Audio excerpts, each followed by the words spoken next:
जन्नत में मर्दों को तो हूरें मिलेगी, मगर औरत को क्या मिलेगा?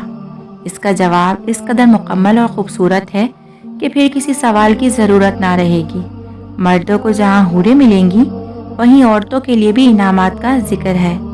जन्नत में दाखिल होने वाली ख़वातीन को अल्लाह ताला नए सिरे से पैदा फरमाएंगे और वो कवारी हालत में जन्नत में दाखिल होंगी।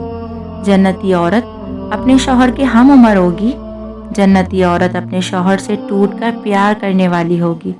कुरान मजीद में इन तमाम बातों को सूरह वाक़िया में इस तरह बयान किया गया है, अहले जन्नत को हम नए सिरे से पैदा करेंगे और इन्हें बाकिरदार बना देंगे।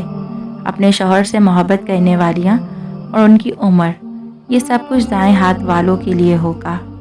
अहले ईमान में मर्दों के लिए कोई ख़ास मामला ना होगा, बल्कि हर नफ्स को उसके अमाल की बदौलत नेमतें अता की जाएंगी और उनमें मर्द औरत को कोई तखसीस ना होगी और जन्नत की खुशियों की तकमील ख़वातीन की रफ़ाकत में होगी।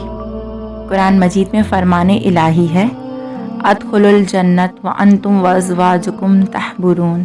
तर्जुमा, दाखिल हो जाओ जन्नत में, तुम और तुम्हारी बीवियाँ, तुम्हें खुश कर दिया जाएगा।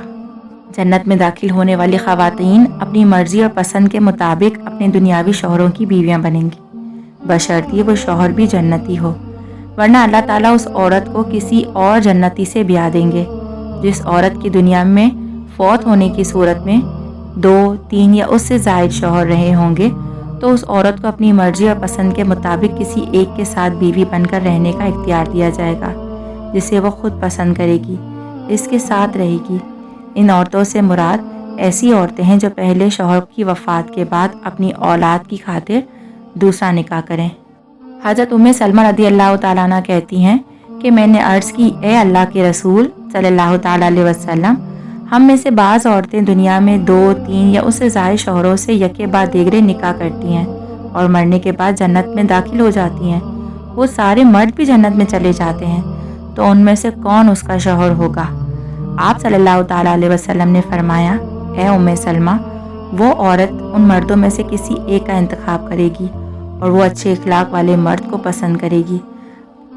अल्लाह ताला से गुजारिश करेगी कि ए मेरे रब, ये मर्द दुनिया में मेरे साथ सबसे ज़्यादा इखलाक से पेश आया, लिहाजा इसे मेरे साथ ब्याह दें। जन्नत में हूरों से अफजल मकाम नेक सवाले औरत का होगा। मर्द को हूरें मिलेंगी तो नेक मर्द की नेक बीवियाँ उन हूरों की सरदार होंगी। हज़रत उम्मे सलमा से रिवायत है कि मैंने अर्ज़ की, ए अल्लाह के रसूल सल्लल्लाहु तआला अलैहि वसल्लम, ये फरमाइए कि दुनिया की खातून अफजल है या जन्नत की हूर? आप सल्लल्लाहु तआला अलैहि वसल्लम ने फरमाया, दुनिया की खातून को जन्नत की हूर पर वही फजीलत हासिल होगी जो अब्र बाहर वाले कपड़े को अस्तर अंदर वाले कपड़े पर हासिल होती है। ये उन इनामात का मुख्तसर से मुख्तसर हिस्सा है जो जन्नत में औरतों को अता किए जाएंगे। जन्नती औरतें बैक वक्त 70 जोड़े पहनेगी जो बहुत उम्दा और नफीस होंगे। जन्नती औरतें हुस्न जमाल और हुस्न सीरत के एतबार से बेमिसाल होंगी। औरत को फितरी तौर पर हया का मादा मर्द की निस्बत ज़्यादा है और वफ़ादारी और मोहब्बत भी खालिस एक के लिए रखती है और हुस्न जमाल और जीनत को पसंद करती है। इन तमाम बातों की मुनासबत से जन्नत में ये ऐश करेंगी और नेक औरतें हूरों पर अफजल होंगी। सूरह रहमान में अल्लाह ताला का ये फरमान फिर दिलों को सहर ज़दा कर देता है, फ़बीअय्यि आलाइ रब्बिकुमा तुकज़्ज़िबान, बस तुम अपने रब की कौन कौन सी नेमतों को झुटलाओगे।